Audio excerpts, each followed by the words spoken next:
자료의 내용을 간략히 설명드리겠습니다. 입학생 수가 많이 줄어들고 또 재학생 수도 20-30년 후에는 절반 정도로 줄어들 것으로 예상이 되고 있습니다. 최근에 그 신입생 충원율이라는 지표가 그 그림 1에 있는데요. 비수도권 대학들이 그 충원율이 2021년에 갑자기 줄어든 것을 알 수가 있습니다. 그 대결별로도 우리가 취직이 잘 된다고 생각하는 공학 계열의 경우에도 94.5% 어떻게 보면 제일 낮은 충원율을 보이고 있습니다. 과거 정부가 지속적으로 그 대학의 정원을 줄이기 위한 노력을 기울여 왔습니다. 그러나 몇 가지 문제가 있다고 생각이 됩니다. 교육부가 평가를 하다 보니까 교육 그 평가의 공정성이나 형평성에 대한 문제가 계속 제기되어 왔고, 그런 압력 때문에 지난 정부에서는 특히 그 정원 감축 실적이 급감한 바가 있습니다. 두 번째로 제가 중요하다고 생각하는 문제는 교육부가 이미 대학에 대해서 너무나 많은 규제를 가하고 있다는 것입니다. 교육부가 평가하고 또 정원 감축까지 요구하는 이런 행태 역시 그 규제적인 그런 측면이 굉장히 많기 때문에 고등교육 선진국이라고 할 수 있는 미국이나 영국이나 호주 같은 수준으로 끌어올리기에는 매우 부적절한 그런 방법이라고 생각이 됩니다. 세 번째는 인력 공급의 왜곡 가능성입니다. 지금 그 정부가 5년에 한 번씩 분야별로 인력 수급을 전망을 하고 거기에 따라서 이 구조 조정을 요구도 하고 있는데, 그것만으로 이 구조 조정을 하는 것보다는 그 시장에서 이 수요가 형성이 되고 그것이 공급에도 영향을 미치는 것이 바람직하다고 생각이 됩니다. 네 번째 문제로 대학 교육의 질적 하락에 관한 우려입니다. 전체 대학에 대해서 설명을 드리면 2014년이 이제 그 재학생 수가 가장 많았던 때인데요. 2014년 이후에 2021년까지 4년대 대학 전체의 재학생은 7.5% 감소했습니다.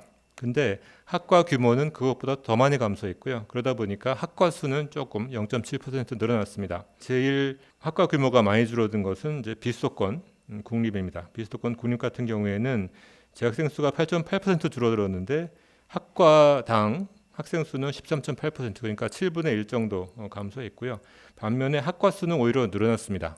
이것은 이제 그 정부가 정원 감축을 요구할 때 그것을 모든 학과에 이렇게 그 감축분을 안배하면서 선택과 집중을 하기보다는 그냥 어떻게 보면 획일적으로 이제 정원을 감축한 그런 결과로 생각이 되고요. 특히 문제가 되는 것은 그 전임 교원 수가 2-3명도 안 되는 그런 학교들이 계속 늘어나고 학과들이 계속 늘어나고 있다는 것입니다.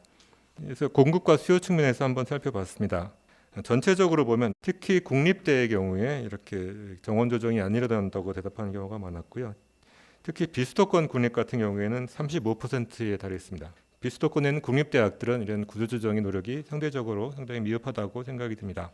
이렇게 이제 그 공급 측면에서 문제가 있는 것은 대학 지배 구조에 문제가 있기 때문이라고 생각이 됩니다. 경영진 쪽에서 교수들을 잘 설득하고 리더십을 발휘해야 할 텐데, 우리 그 대학의 지배 구조는 그런 면에서 좀 부족한 측면이 있습니다. 근데 이제 다른 나라를 보면 특히 미국이나 호주나 이런 나라들이 대표적인 사례지만 경영진 중심으로 구조 조정이 이루어지고 있고요. 상대적으로 교수진의 영향력이 강한 영국이나 유럽 대륙의 나라들도 이런 경영진 중심의 지배 구조로 나아가고 있기 때문에 우리도 장기적으로는 이런 경영진이 좀 더 많은 부분에서 구조 조정을 이끌 수 있는 그런 구조로 나아가야 된다고 생각이 됩니다. 재학생 1인당 고등교육 부분의 재정 지원을 보여주고 있습니다. 학생 1인당으로 보면 특히 그 큰 차이를 보이고 있는 것이 맨 오른쪽에 있는 표의 맨 오른쪽에 있는 경상 운영비입니다. 국공립은 학생 1인당 경상 운영비가 1,120만 원입니다. 반면에 사립은 10만 원 정도입니다. 그러니까 사립은 거의 없는 반면에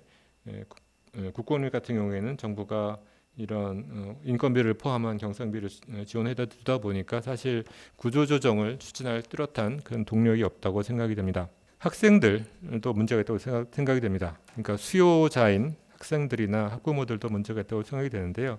대부분의 학생들이 성적에 맞춰서 대학이나 학과를 선택을 하고 있습니다. 또 취업률이 몇 %인지 정확히 모르는 상태에서 그 학과를 선택을 하고 있습니다. 지금까지 이 정부가 추진했던 방식은 이제 교육부가 중심이 돼서 평가를 하고 이제 정원을 조정하는 방식이었는데, 사실 평가를 할 궁극적인 책임은 교육부가 아니라 학생에 있다고 봅니다. 학생들이 자기가 돈을 내고 자기가 시간을 들여서 공부를 하는 것이기 때문에 잘 살펴보고 선택을 해야 되는데 그렇지 않다는 것을 이제 방금 보여드린 바 같습니다. 그 대학 알림이라는 사이트를 통해서 제공되는 정보의 양과 질이나 이런 정보 접근성 같은 것들이 좀 개선될 필요가 있다고 생각이 됩니다.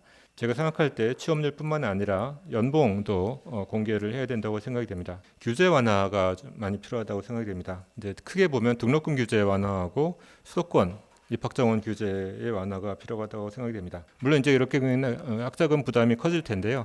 제가 볼 때는 그 정부의 장학금이나 대출 같은 그런 부분을 확대할 필요가 있다고 생각이 됩니다. 그 수도권 입학 정원 규제도 좀 다시 검토할 필요가 있다고 생각이 됩니다. 마지막으로 국립대학에 대해서는 좀 적극적인 구조조정이 필요하다고 생각이 됩니다. 스스로 움직일 그 동인이 굉장히 약하기 때문에 교육부가 나서서 국립대학들은 좀 구조조정을 해야 되는데요. 그리고 궁극적으로는 이 국립대학이 왜 존재한다는가에 대해서 한번 생각해 볼 필요가 있습니다. 시장에서 수요가 적은 어떤 꼭 필요한 기초 학문 분야에 좀 집중을 할 필요가 있다고 하면 사실 지금 국립대학들의 모습은 그런 특성화와는 거리가 먼 모습이라고 생각이 되고요. 또 아시는 바와 같이 국립대들은 등록금이 한 절반 정도, 사립대의 절반 정도밖에 안 됩니다. 근데 사실 그 저소득층 학생들을 위해서 국립대가 꼭 존재할 필요가 있는지, 그거보다는 그냥 국립대든 사립대든 그냥 저소득층에 대해서는 그 장학금이나 아니면 학자금 대출을 늘리는 것이 더 효과적인 방법이 아닐지, 뭐 이런 것에 대해서 한번 검토해 볼 필요가 있다고 생각이 됩니다.